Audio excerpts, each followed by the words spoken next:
آقا अलैहिस्सलातु वस्सलाम ने फरमाया जन्नत के लिए अना अव्वलु मन यदखुलुल जन्नह अना व फातिमा वल हसन वल हुसैन, सबसे पहले जो जन्नत में दाखिल होंगे मेरे साथ फातिमा, हसन और हुसैन दाखिल होंगे। और हज़रत अली ने रिवायत की कि मुझे इतला की उसमें मैं भी शामिल हूँ। अखबरनी रसूलुल्लाह इन अव्वल मन यदखुलुल जन्नत आना। सैयदना मौला अली अल मुर्तजा फरमाते सबसे पहले हमें जन्नत में ले जाया जाएगा। और फिर मैंने अर्ज किया या रसूल अल्लाह तो आप भी तो सुन लें। अब आपके ज़हन में सवाल आएगा सब कुछ होगा तो हमारा क्या बनेगा? उनकी मोहब्बत में रोने वाले, उनकी मोहब्बत में जागने वाले, उनकी मोहब्बत में जीने वाले, उनकी मोहब्बत में मर मिटने वाले। हाँ, तो उसका भी जवाब है। इमाम हाकिम ने मुस्तदरक में रिवायत किया तो मौला अली अल मुर्तजा ने अहले बैत अतार की तरफ से पूछा कुल तो या रसूल अल्लाह फमुहिब्बूना, हमें तो आप सबसे पहले जन्नत में ले जाएंगे तो हमारी मोहब्बत करने वालों का क्या बनेगा जो हमारे मुहिब हैं? फरमाया काला मिन वराइकुम, वो तुम्हारे मुहिब तुम्हारे पीछे पीछे जन्नत में आएंगे। मुहिब्बान अहले बैत उनके पीछे पीछे जन्नत में आएंगे।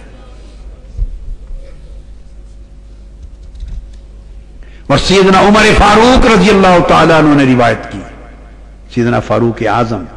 ये बात इसलिए भी सोचने वाली है कि कौन कौन सहाबा और उम्महातुल मोमिनीन में से हैं जिन्होंने उनकी ये शान बयान नहीं की और जिनसे दिल में मोहब्बत और प्यार न हो वो ऐसी रिवायतें बयान करते हैं, वैसी रिवायतें बयान करते हैं। ये इस उम्मत को एक दायमी खत्म न होने वाले दंगा फसाद में मुब्तला करने के लिए ये किस्से हो गए। वाकया ये है कि अहले सुन्नत और अहले तशय्यो दोनों हजरात की जो हदीस की किताबें जिस जमाने में मुरत्तब हुई, मुदव्वन हुई, उस दौर में दो अदवार गुजर गए थे। पहला दौर बनु उमैया का और दूसरा दौर बनु अब्बास का। तो बनु उमैया के हुक्मरानों से शाबाश लेने के लिए कुछ लोग वज़े हदीस करते, मन गढ़त वज़्ज़ा थे, गलत हदीसें मंसूब करके रिवायत करते वो किताबों में डालते ताकि बनु उमैया के हुक्मरानों से इनाम मिले। लिहाजा वो मौला अली शेर खुदा और अहले बैत अतहार के खिलाफ या इनकी शान में बातें गढ़ गढ़ के बयान करते।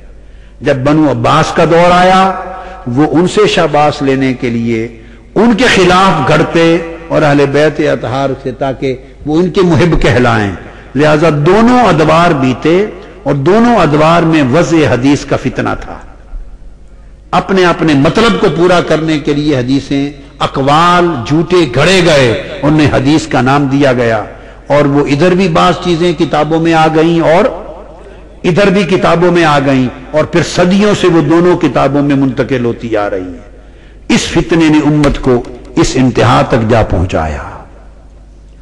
सोचने की बात है कि अगर सैयदना फारूक आजम ने आका अलैहिस्सलाम की जुबान से ये सुन ही लिया था तो और कोई बयान कर देता या शान या न करता, कम से कम ये तो न करते, चुप कर जाते, इन्हें क्या पड़ी थी। मगर उन्होंने कहा अन उमर इब्न अल-खत्ताब रज़ियल्लाहु ताला अन्हु काला काला रसूलुल्लाह सल्लल्लाहु अलैहि वसल्लम। सैयदना फारूक आजम रिवायत करते हैं हुजूर ने फरमाया इन्ना फातिमाता व अलीयन वल हसन वल हुसैन फी हजीरतिल कुद्स फी कुब्बतिन बैदा सतहुहा अर्शुर रहमान। सैयदना फारूक आजम रजी अल्लाह तआला अन्हु फरमाते हैं कि आका अलैहिस्सलाम ने फरमाया कि फातिमा, अली और हसन और हुसैन वो क़यामत के दिन जन्नतुल फिरदौस में सब्ज गुंबद में मुकीम होंगे और उनकी छत अर्श खुदाबंदी की छत होगी।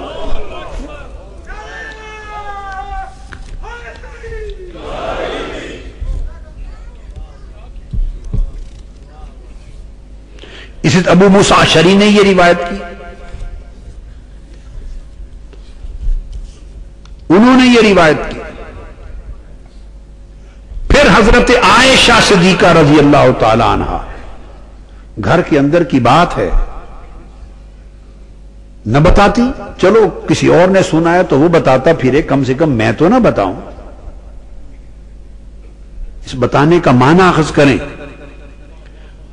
अन आयशा रज़ियल्लाहु ताला अन्हा क़ालत قسم کھائی خدا کی اور کہا ما رأیت افضل من فاطمہ غیر ابیہا. حضرت عائشہ صدیقہ فرماتی ہیں خدا کی قسم میں نے فاطمہ سے افضل ان کے بابا کے سوا کائنات میں کوئی نہیں دیکھا. آپ سمجھے؟ اور سیدنا عمر فاروق نے کہا انہ داخل علی فاطمہ بنت رسول اللہ، ان کے گھر حاضر ہوئے سیدنا فاروق اعظم سیدہ کائنات سیدہ فاطمہ الزہرا کے گھر حاضر ہوئے اور کہا کہ خدا کی قسم اے بی بی فاطمہ میں نے حضور کی نگاہ میں آپ سے بڑھ کر محبوب کائنات میں کوئی نہیں دیکھا. امام حاکم نے مستدرک میں، ابن ابی شیبہ نے مصنف میں روایت کی. اور یہ سیدنا فاروق اعظم ہی تو ہیں اور ان کے صاحبزادے عبداللہ بن عمر، ان کے سوا ذخیرہ حدیث میں یہ حدیث کسی اور صحابی سے مروی نہیں. کسی اور سے مروی اگر چھپا جاتے تو یہ حدیث ہم تک پہنچنی نہیں تھی. کسی اور صحابی سے یہ حدیث مروی کون سی؟ یہ حدیث کہ سیدنا فاروق اعظم رضی اللہ تعالیٰ عنہ نے فرمایا.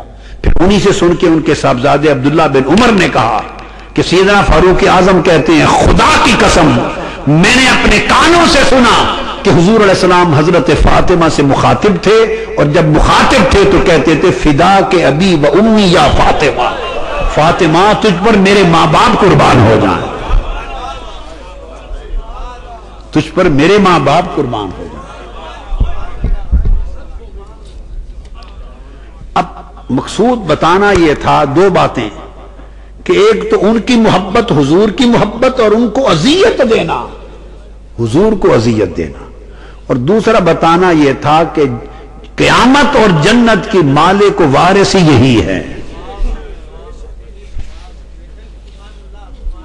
جو لوگ یزید کو بچاتے پھرتے اور اس کی عزت و ناموس کا پہرا دیتے اور اس کو کوئی خلیفہ بناتے، کوئی امیر المومنین بناتے، بدبختو اس خبیث نے تمہیں کیا دینا ہے؟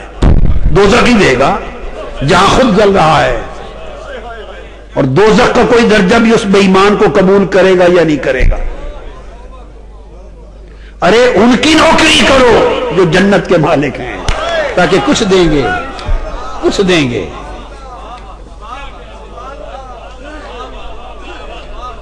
آپ کیسے مالک ہیں؟ اس لیے مالک ہے کہ ابو سعید خدری روایت کرتے ہیں اور ترمذی شریف میں فرمایا قال قال رسول اللہ الحسن والحسین سیدہ شباب اہل الجنہ. حسن و حسین اہل جنت کے سب جوانوں کے سردار ہیں. اب ایک نکتہ اور بتا دوں، جنت میں ہر شخص شباب ہوگا، جنت میں برا ہوگا ہی کوئی نہیں. جنت میں برا ہوگا ہی کوئی نہیں. سو جو بوڑھے ہیں عمر میں برگزیدہ تھے عمر میں وہ بھی جنت میں جوان ہوں گے.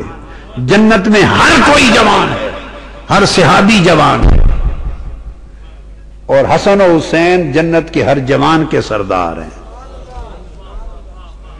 سمجھیں؟ سبحان اللہ سبحان اللہ. اور پھر ترمذی شریف میں حدیث آتی، حضرت حذیفہ روایت کرتے ہیں کہ آقا علیہ السلام نے فرمایا آج ایک فرشتہ میرے پاس آیا ہے اور فرمایا لم ينزل الارض قط قبل هذه الليلہ، یہ وہ فرشتہ ہے کہ آج رات سے پہلے کبھی دنیا میں زمین پر نہیں اترا تھا.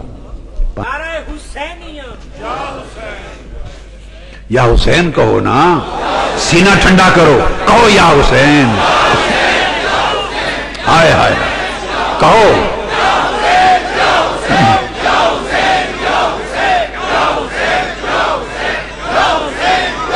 سبحان اللہ.